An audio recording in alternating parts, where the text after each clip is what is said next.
Hello guys, कैसे हैं आप लोग। आई होप बहुत अच्छे से होंगे और अच्छे से पढ़ भी रहे होंगे। तो चलिए, आज के इस वीडियो में मैं आपको ऑर्गेनिक केमिस्ट्री का एक बड़ा ही इंटरेस्टिंग टॉपिक होता है जिसे हम लोग बोलते हैं इलेक्ट्रोफिलिक सब्स्टिट्यूशन रिएक्शन। आइए मैं आपको इलेक्ट्रोफिलिक सब्स्टिट्यूशन रिएक्शन बताने जा रहा हूँ।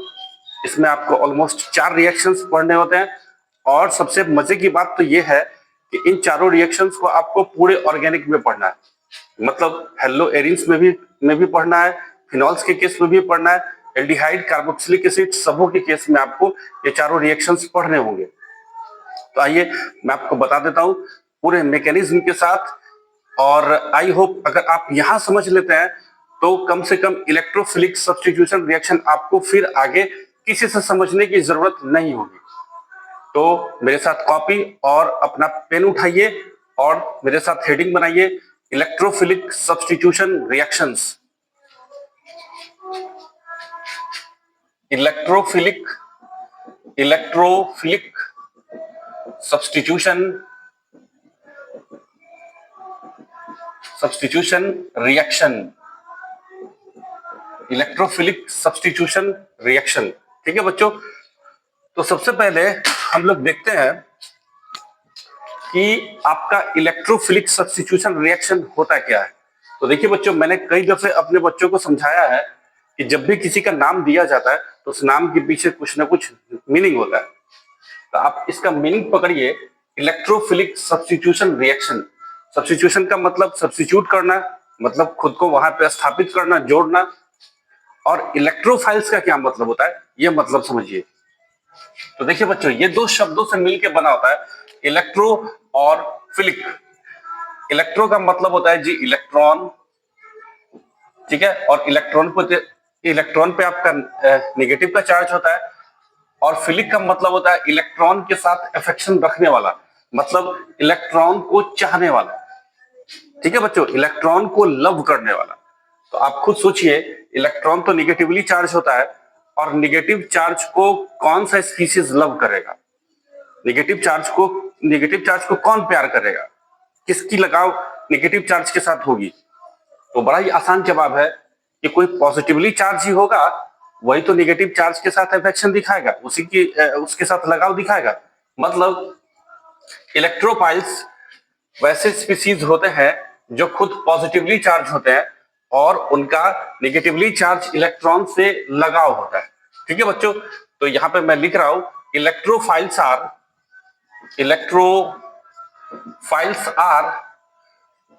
Positively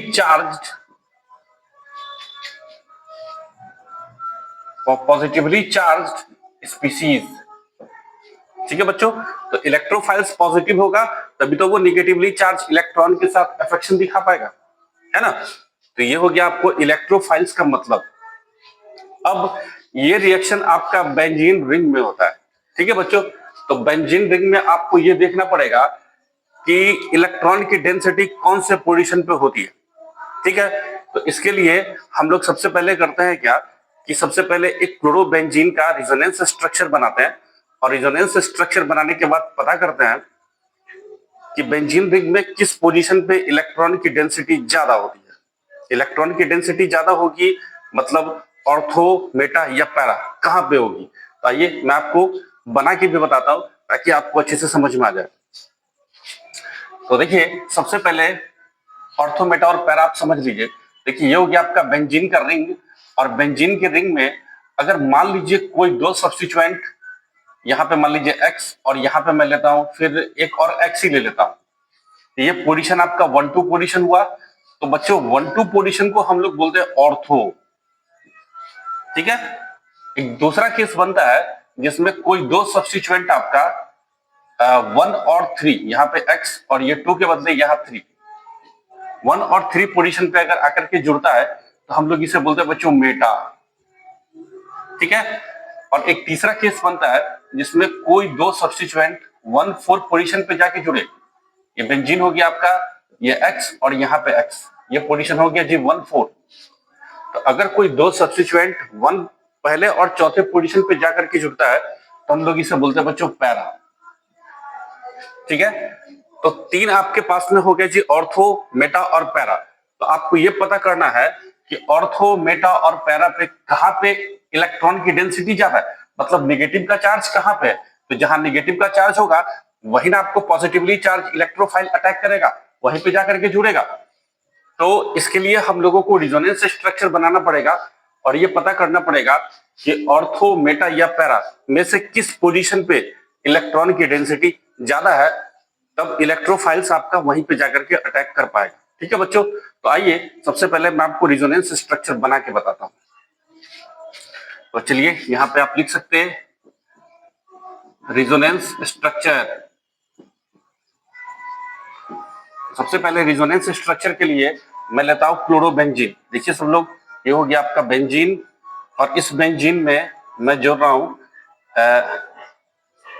chlorobenzene. ठीक है बच्चों, अब आप खुद देखिए इस क्लोरीन के पास में 3 लोन पेयर है, क्योंकि सभी को ऑक्टेट पूरा करना होता है।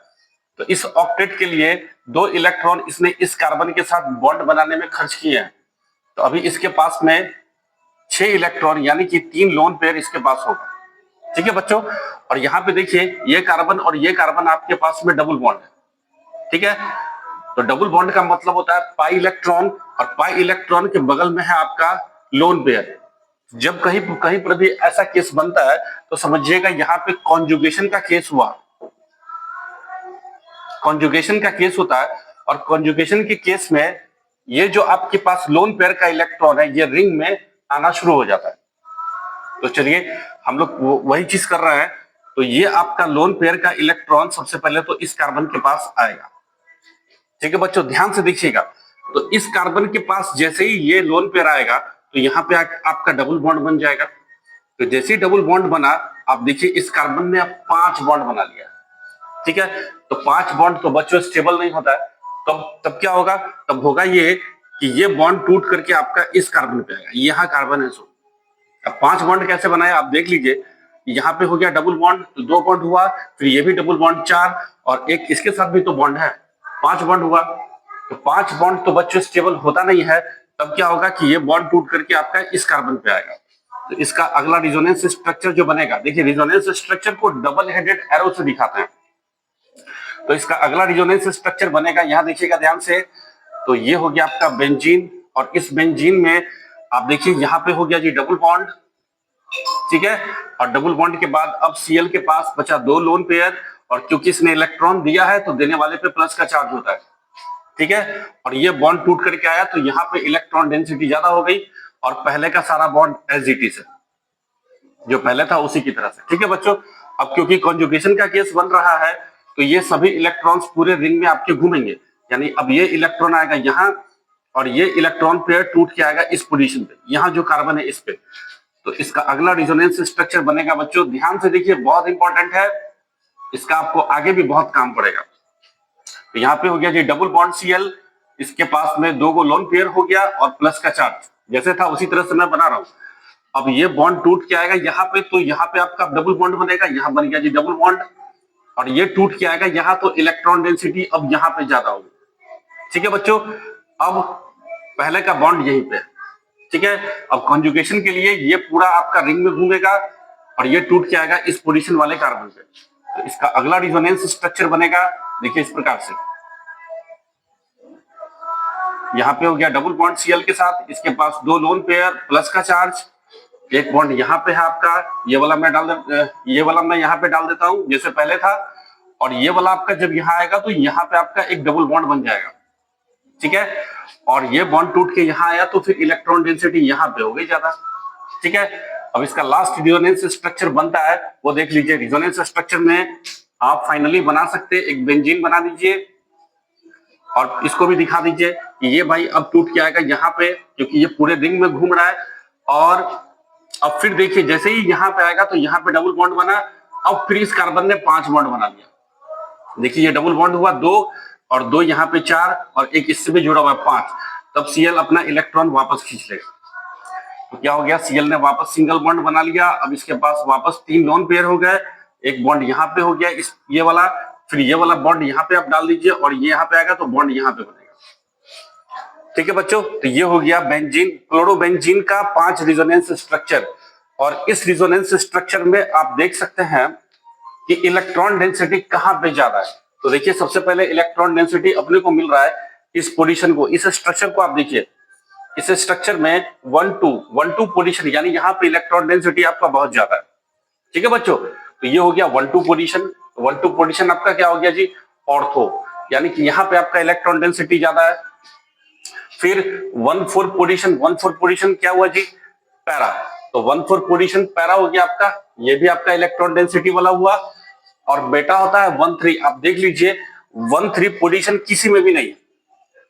तो क्योंकि 1 3 पोजीशन आपका किसी में भी नहीं है, तो पैरा में आपका इलेक्ट्रॉन डेंसिटी नहीं होता है। तो इसका अर्थ यह हुआ कि जितना भी इलेक्ट्रोफाइल्स है, यानी कि पॉजिटिवली चार्ज स्पीसीज है, वो आपका या तो ऑर्थो पे जाके अटैक करेगा या फिर पैरा पे जाके अटैक करेगा, क्योंकि ऑर्थो और पैरा पे अपना इलेक्ट्रॉन डेंसिटी ज्यादा है। सबको समझ में आ गया? एक बार फिर मैं समझा देता हूं। जब रिजोनेंस स्ट्रक्चर हम लोग बनाते हैं, तो बनाने के बाद अपने को यह पता चलता है कि 1 2 पोजीशन हो गया जी ऑर्थो, और फिर 1 4 पोजीशन हो गया जी पैरा। तो इस 2 पोजीशन पे अपना इलेक्ट्रॉन डेंसिटी ज्यादा है। तो क्योंकि इलेक्ट्रोफाइल तो खुद पॉजिटिवली चार्ज होता है, ये इलेक्ट्रोफाइल पॉजिटिवली चार्ज है, तो पॉजिटिवली चार्ज स्पीसीज आपका कहां पे अटैक करेगा, जहां पे इलेक्ट्रॉन डेंसिटी ज्यादा होगी। तो इलेक्ट्रॉन डेंसिटी आपका कहां पे है, ऑर्थो पे और पैरा पे, इसलिए ऑर्थो और पैरा ही आपका इलेक्ट्रॉन डेंसिटी वाला एरिया है, और ये वहीं पे जाके अटैक करेगा। ठीक है बच्चों, बेटा पोजीशन पे आपका इलेक्ट्रॉन डेंसिटी नहीं होता है, दैट्स वाई कोई भी electrophilic substitution reaction Meta position पे नहीं होता है। सबको समझ में आ गया होगा? तो चलिए अब हम लोग इसका 4 रिएक्शंस करना होता है, तो चारों रिएक्शन मैं आपको करके बताता हूं मैकेनिज्म के साथ। तब तक आप इसे बना लीजिए या स्क्रीनशॉट आप इसका ले लीजिए। तो बच्चों, आपका पहला जो इलेक्ट्रोफिलिक सब्स्टिट्यूशन रिएक्शन होता है, ये होता है आपका हैलोजिनेशन। तो चलिए मेरे साथ हेडिंग बनाइए। सबसे पहला रिएक्शन है आपका हैलोजिनेशन। हैलोजिनेशन, तो बच्चों हैलोजिनेशन रिएक्शन में क्या होता है, इस हैलोजिनेशन रिएक्शन में हैलोजेंस को ऐड करना होता है फेरिक साल्ट के प्रेजेंस में।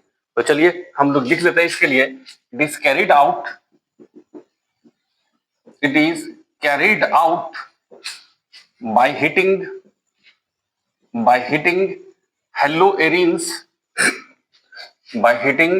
haloarenes with halogens in the presence of FeCl3 ferric salt. ठीक है बच्चों, आइए देख लीजिए। तो आप सबसे पहले करिए, एक ले लीजिए हेलोएरीन्स में हम लोग ले रहे हैं जी क्लोरोबेंजीन। ठीक है, तो ये हो गया आपका क्लोरोबेंजीन,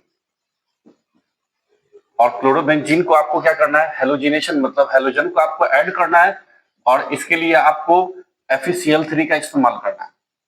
ठीक है बच्चों, तो देख लीजिए इसका मैकेनिज्म। आप कहिएगा सर यहाँ पे पॉजिटिवली चार्ज है कहां, तो चलिए आप देख लीजिए Cl2 का मतलब हुआ Cl और Cl के बीच में सिंगल बॉन्ड।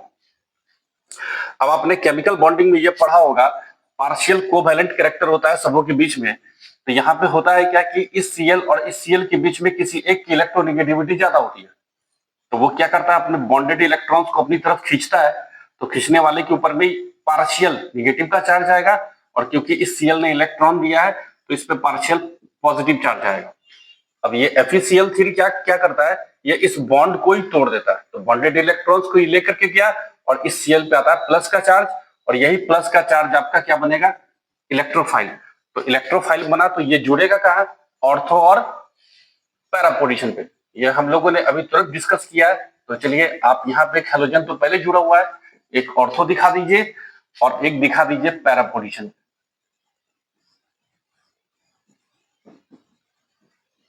इसका नाम आप दे सकते हैं 1 2 डाइक्लोरोबेंजीन, और इसका नाम आप दे सकते हैं 1 4 dichlorobenzene.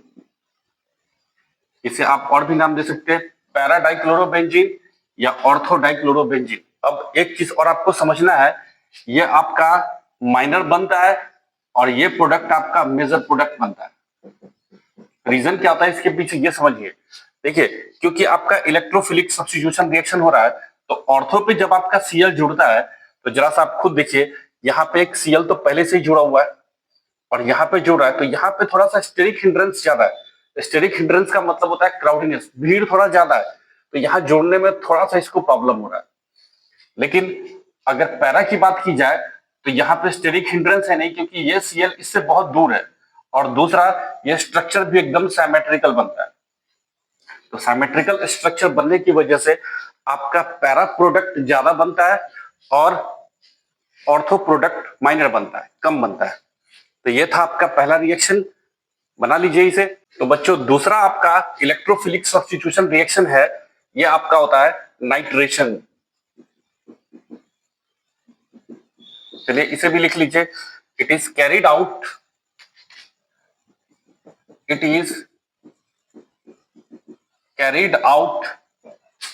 by heating haloarenes with concentrated nitric acid HNO3 in the presence of concentrated H2SO4। क्या करना है आपको, हेलोएरिन्स लेना है और इसे आपको नाइट्रिक एसिड के साथ गर्म करना है in the presence of concentrated H2SO4। H2SO4 हुआ आपका सल्फ्यूरिक एसिड। तो चलिए सबसे पहले तो हम बनाते हैं एक हेलोएरिन्स। हेलोएरिन्स में हम लोग ले रहे हैं क्लोरोबेंजीन। ठीक है बच्चों, यहां लिख सकते हैं आप क्लोरोबेंजीन। ठीक है, और इसे आपको करना है नाइट्रिक एसिड HNO3 के साथ हीट करना है in the presence of concentrated H2SO4। यहां से आपका नाइट्रोनियम आयन निकलता है और ये जाकर के आपका जुड़ेगा एक ऑर्थो पोजीशन पे और एक जुड़ता है आपका पैरा पोजीशन पे।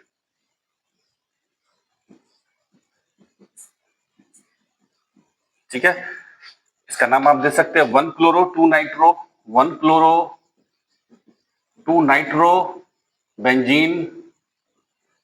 इसका नाम दे सकते हैं 1 क्लोरो 4 नाइट्रो। पहले पोजीशन पे क्लोरीन, तो इसके रिस्पेक्ट में ये चौथा पोजीशन हुआ 1 क्लोरो 4 नाइट्रो बेंजीन। और आपको पता है, अभी अभी मैंने आपको बताया है कि पैरा प्रोडक्ट आपका मेजर बनेगा और ऑर्थो प्रोडक्ट आपका माइनर बनेगा। ठीक है, अब सबसे इंपॉर्टेंट है इसका मैकेनिज्म समझना। तो सबसे पहले आप इसका मैकेनिज्म देखिए। मैकेनिज्म में सबसे पहले हम लोग लेते हैं H2SO4 और इसका स्ट्रक्चर बनाते हैं। तो चलिए देखिए, H2SO4 का स्ट्रक्चर जब बनाइएगा तो HOS डबल बॉन्ड O फिर O और फिर H, ये होता है H2SO4 का स्ट्रक्चर। और H2SO4 है क्या बच्चों, ये आपका एसिड होता है, सल्फ्यूरिक एसिड। और एसिड का काम होता है H+ आयन को रिलीज करना। ठीक है, तो चलिए ये क्या किया, H+ आयन को रिलीज किया। ठीक है, अब दूसरी तरफ हम लोग लेते हैं HNO3 nitric acid. Nitric acid में आप ले लीजिए, इसका स्ट्रक्चर मैं यहाँ पे बनाता हूँ, यहाँ बनाता हूँ O double bond N double bond O फिर O और H। देखिए HNO3, इसमें 2 ऑक्सीजन डबल बॉन्ड बनाता है, 1 ऑक्सीजन सिंगल बॉन्ड बनाता है। अब जरा चेक करिए, इस ऑक्सीजन को ऑक्टेट पूरा करना है तो इसमें 2 इलेक्ट्रॉन 2 4 इलेक्ट्रॉन, इसके पास अब होगा जी 2 लोन पेयर। ठीक है, तभी तो इसका ऑक्टेट पूरा होगा। अभी लोन पेयर का मतलब हो गया जी एक्सेस में इलेक्ट्रॉन, तो इलेक्ट्रॉन एक्सेस में तो ये प्रोटॉन को खींचेगा। तो चलिए ये सल्फ्यूरिक एसिड ने प्रोटॉन डोनेट किया है H+ आयन, इस H+ आयन को ये ऑक्सीजन यहाँ पे अट्रैक्ट करता है। तो होगा कुछ इस प्रकार से, देखिएगा ध्यान से सब लोग, O double bond N double bond O और फिर यहाँ पे O और एक H पहले से जुड़ा हुआ है और ये H आकर के फिर यहाँ ऑक्सीजन के साथ यहाँ पे जुड़ रहा है।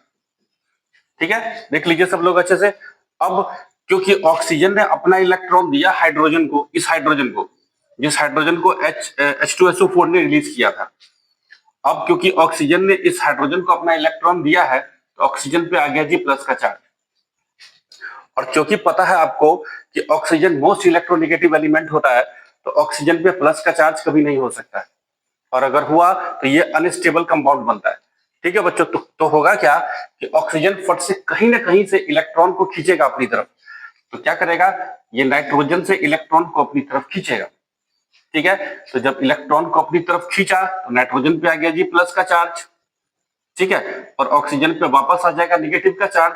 अब आप चेक करिए, दो हाइड्रोजन और एक ऑक्सीजन, क्या ये मिलकर के H2O नहीं बनाएगा? बनाएगा। और फिर नाइट्रोजन दो ऑक्सीजन क्या बना, NO2, और इस पे हो गया जी प्लस का चार्ज। यही बनता है नाइट्रोनियम आयन, और यही आपका इलेक्ट्रोफाइल है, और यही इलेक्ट्रोफाइल जाकर के आपका सब्स्टिट्यूट करता है। तो ध्यान रखिए, इलेक्ट्रोफाइल का मतलब हुआ पॉजिटिवली चार्ज स्पीसीज। तो देख लीजिए, पॉजिटिवली चार्ज स्पीसीज हम लोगों को कहां से मिला, ये मैकेनिज्म सबसे इंपॉर्टेंट है। आप इसे अच्छे से देखिएगा, क्योंकि पूरे ऑर्गेनिक में आपका ये रिएक्शन रन करेगा और सब जगह आपको इसका काम पड़ेगा। तो मैकेनिज्म आप एक बार फिर से देख लीजिए, मैं फिर एक बार समझा देता हूं। यह था आपका सल्फ्यूरिक एसिड का स्ट्रक्चर, और एसिड H+ आयन को रिलीज करता है। दूसरी ओर नाइट्रिक एसिड का हम लोगों ने स्ट्रक्चर बनाया, तो नाइट्रिक एसिड में हमने देखा कि एक ऑक्सीजन के पास दो लोन पेयर है। तो लोन पेयर का मतलब हुआ इसके पास एक्सेस में इलेक्ट्रॉन है। तो ये सल्फ्यूरिक एसिड ने जो H+ आयन को रिलीज किया था, इसे ये ऑक्सीजन अपनी तरफ अट्रैक्ट करेगा। तो ये हाइड्रोजन यहाँ नीचे मैं जोड़ रहा हूँ, नीचे जोड़ा, तो ऑक्सीजन ने क्योंकि अपना इलेक्ट्रॉन दिया होगा, तो ऑक्सीजन पे आया प्लस का चार्ज। ठीक है, अब ऑक्सीजन पे प्लस का चार्ज का मतलब होता है ये स्टेबल कंपाउंड नहीं हुआ। तब क्या करेगा, ये बगल में नाइट्रोजन से इलेक्ट्रॉन खींचेगा, क्योंकि नाइट्रोजन ने इलेक्ट्रॉन दिया है, तो नाइट्रोजन पे प्लस का चार्ज और ऑक्सीजन पे वापस निगेटिव का चार्ज आ जाएगा। अब आप खुद देखिए, दो हाइड्रोजन एक ऑक्सीजन मिलकर H2O बनाएगा, और NO2 पे आ गया प्लस का चार्ज। इसी को बोलते हैं नाइट्रोनियम आयन, और यही नाइट्रोनियम आयन यहाँ पे सब्स्टिट्यूट करेगा ऑर्थो और पैरा पोजीशन पे। सबको समझ में आ गया? ये था आपका दूसरा रिएक्शन, आप इसे बना लीजिए या स्क्रीनशॉट ले लीजिए। तो बच्चों, आपका तीसरा रिएक्शन है जिसे हम लोग बोलते हैं सल्फोनेशन। तो मेरे साथ आप भी नोट डाउन करिए, sulphonation.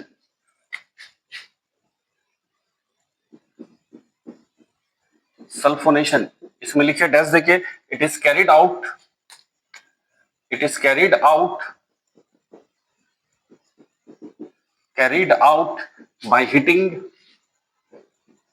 by heating haloarenes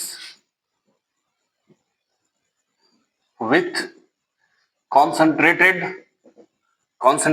H2SO4, concentrated sulfuric acid। Sulphuric acid के साथ गर्म कीजिए, आपका सल्फोनेशन हो जाएगा। चलिए सबसे पहले रिएक्शन बनाते हैं, फिर इसका मैकेनिज्म भी समझते हैं।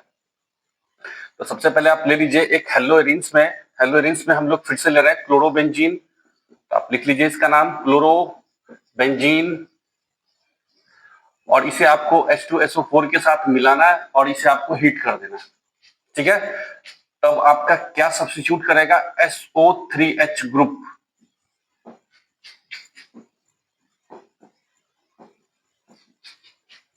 एक ऑर्थो पे और दूसरा प्रोडक्ट पैरा पे।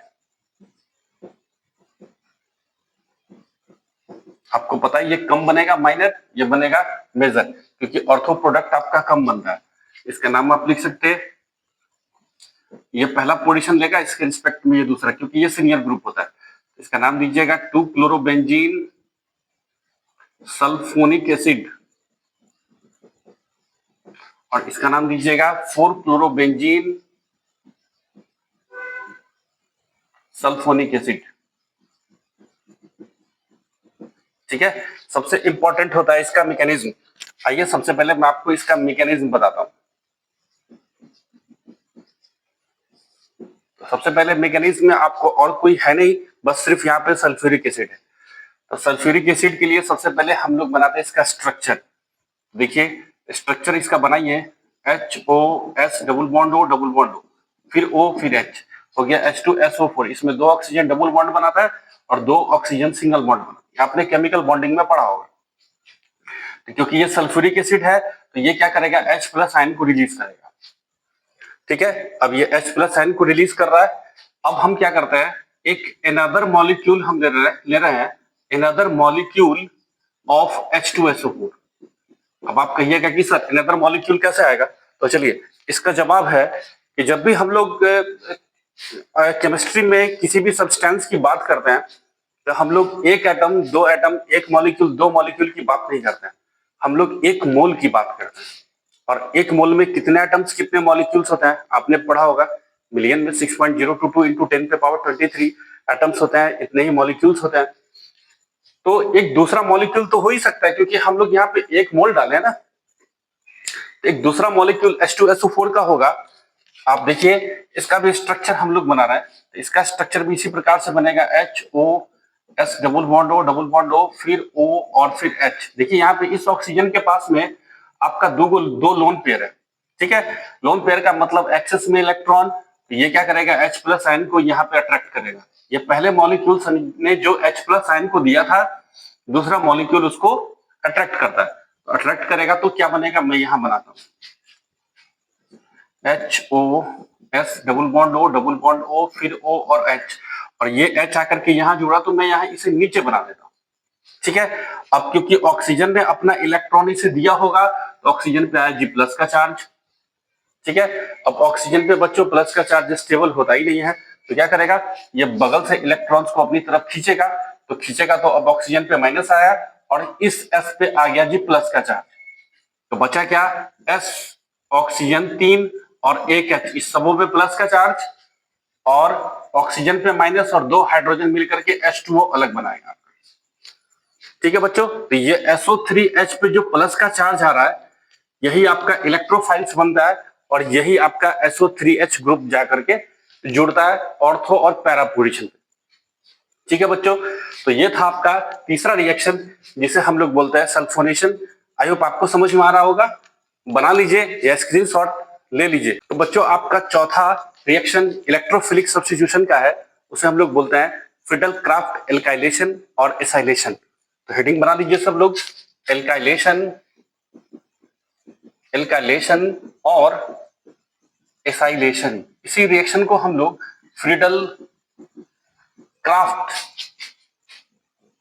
रिएक्शन भी कहते हैं, फ्रीडल क्राफ्ट रिएक्शन भी हम लोग इसे कहते हैं।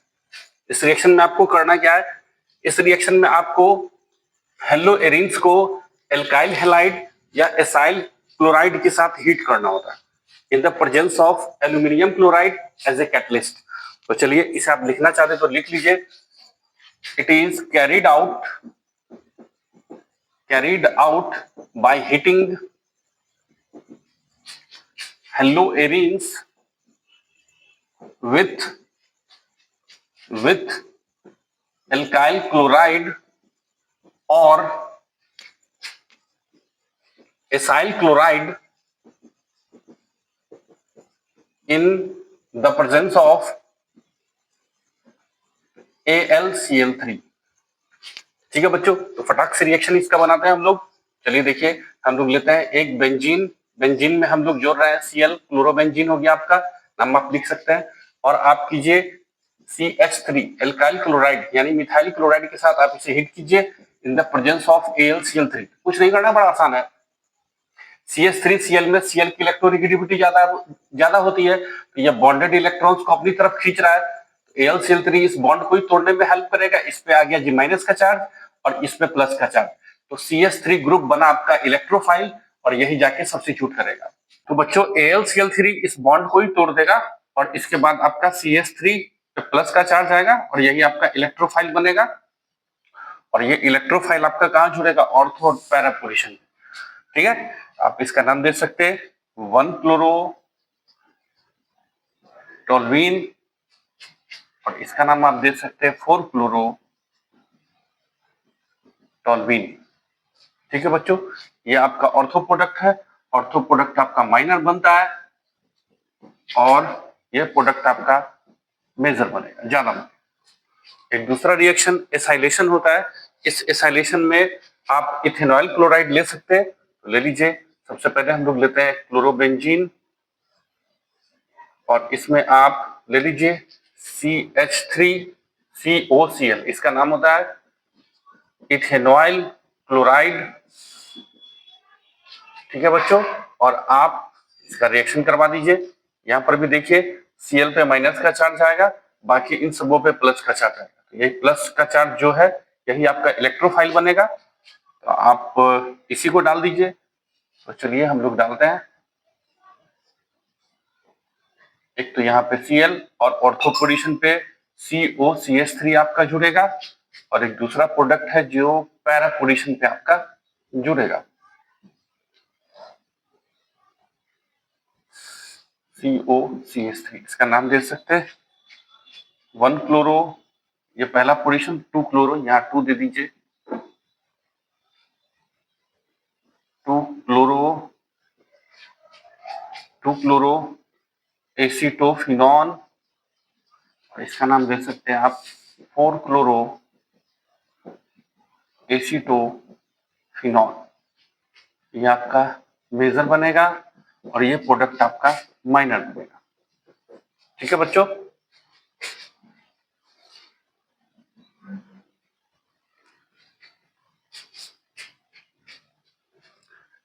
तो ये था आपका इलेक्ट्रोफिलिक सब्स्टिट्यूशन रिएक्शन, और आप इसका स्क्रीनशॉट ले लीजिए। आप इसका एक और भी नाम दे सकते हैं 1 क्लोरो 2 मिथाइल, पहले पोजीशन पे क्लोरीन और दूसरे पोजीशन पे मिथाइल, इसका नाम आप ये भी दे सकते हैं 1 क्लोरो 2 मिथाइल बेंजीन और 1 क्लोरो 4 मिथाइल बेंजीन।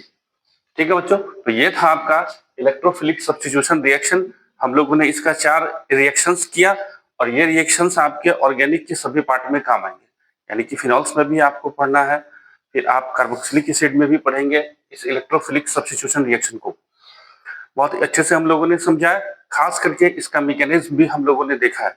अगर आपको अच्छा लग रहा हो तो लाइक का बटन भी दबा दीजिए, और इसी प्रकार से मुझे फॉलो करते रहिए।